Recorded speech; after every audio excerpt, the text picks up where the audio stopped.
This vortex, if we could give you a visual of your point of attraction, it's like here you are in the center of the universe. Just to bring it in a little bit, let's say the center of this world, and you're open to all possibilities. And when you feel fascinated, then possibilities of a pleasing nature on every subject that matters to you are funneling into your experience for your surprise and delight, because you're worthy and deserving of it, and because you stopped doing that thing that you do that was holding it out.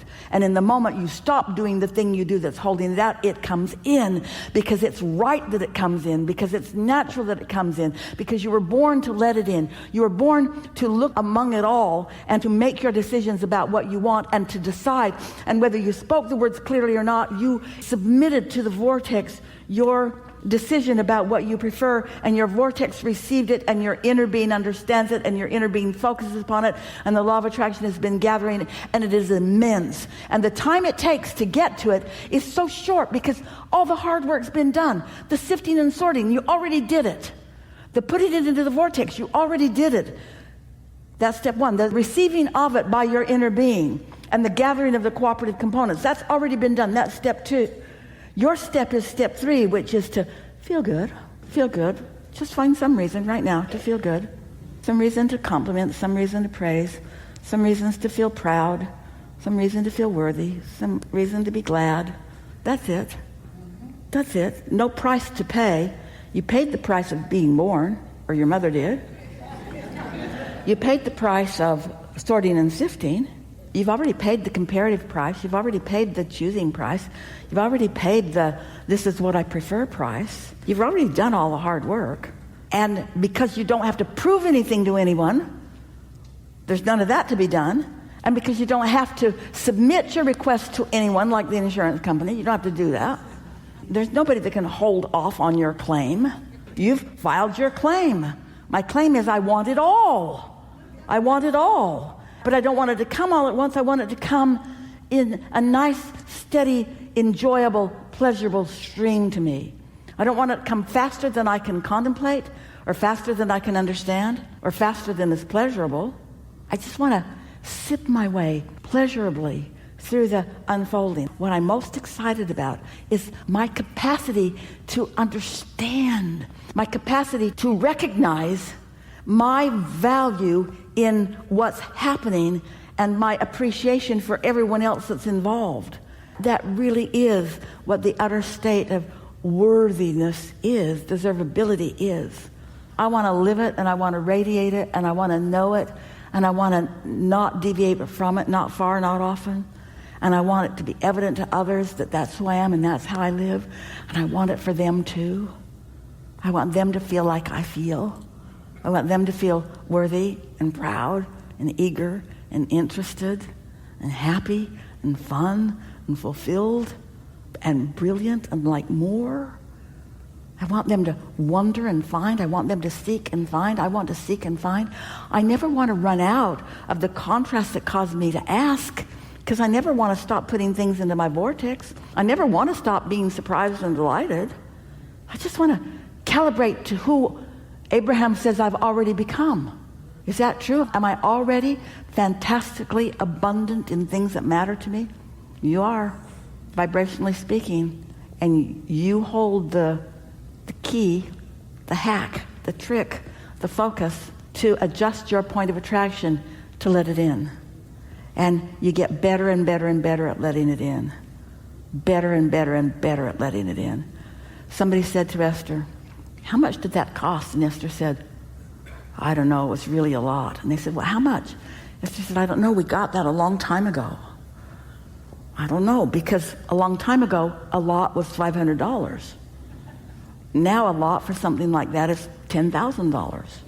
I can't remember how much we spent on it, because my path of least resistance has changed. My point of attraction has changed. It felt like a lot. It was really satisfying then. And it's really satisfying now. That's why it's still on the shelf. It still really, really, really pleases me. But I honestly do not know what it costs, because my idea of a lot has changed so much. The first bus that Jerry and Esther started roaming the earth in cost about $130,000. And it was falling apart, and it was kind of like building it while they were flying the plane. And then they got the one that cost about $350,000, and it was way better, but it also was falling apart. It's like an earthquake going down the highway sort of thing. And then they bought $1 million bus.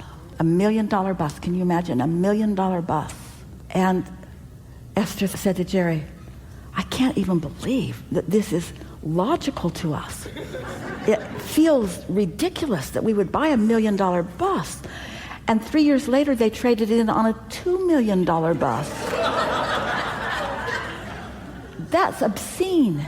People hate people that do things like that.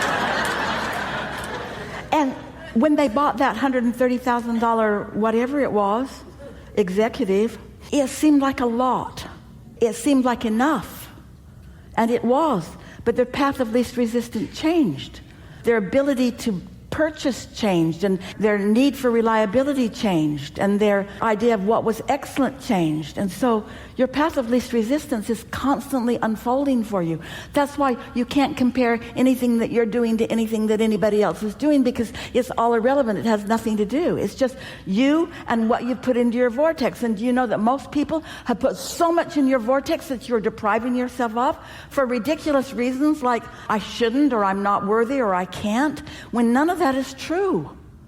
All you have to do is find anything that's interesting to you, and everything that you want will flow into your experience. Find something that keeps you interested. It's not going to keep you interested for long.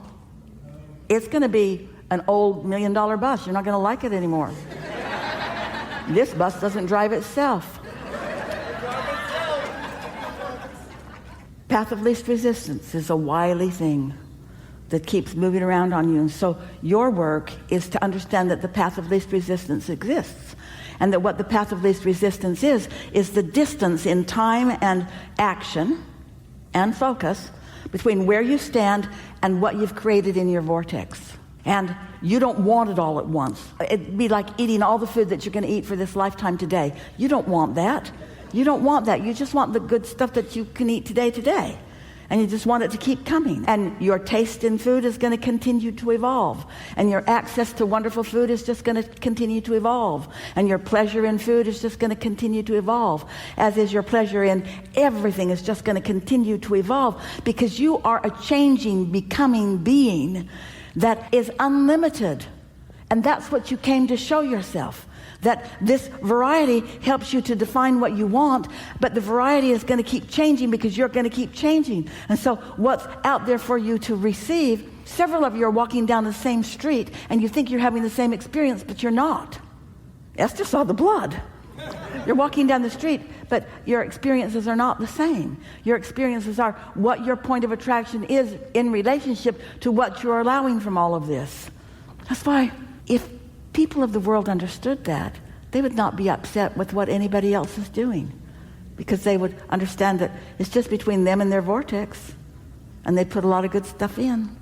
Wonder what's in there. Think I'll get feeling good and let some of it come to me. This is really the part we really want you to hear. Most people don't even approach the idea of being satisfied until they drive off in the $1 million bus. But that's not where the satisfaction is. The satisfaction is in asking for the $1 million bus. Satisfaction is in the planning of it. Satisfaction is in the discovery of it, in choosing the design for the exterior paint of it, in choosing the carpet and the tile and the layout of it. It's the feeling that is the reason for all of it. It's not the manifestation. Most of the pleasure took place before you drive off in the bus. Esther said to Jerry one day, I think you should buy me a new car. It will make me happy for the afternoon. And it's not far wrong, because it's only really exciting for a little while. Then it's just a car that takes you from place to place. And so the way you keep yourself happy is by accepting that you are expanding, and by keeping yourself interested in things, and then to get to experience the real reason that you came, watching the universe knock itself out to give you what you've asked for, because that's who you are. If you didn't intend to manifest, you would not have come into an environment where thoughts turn to things. And so don't get into a debate with anybody about how much is too much or how much isn't enough, because that's not a conversation that will ever make the same sense to you as it does to anybody else. This is the question that we would like to put to you. How much has your capacity to allow good things to happen to you changed in these hours that we've been together? Has your willingness to receive what you're worthy of changed? And if it has, then good work, everybody. That's the whole point of it. How much has your desire to feel good taken a higher priority to the point that you're going to be more aware when you're not feeling good and then do something about it? Are you going for the feeling, or are you going for the bus because it might impress somebody?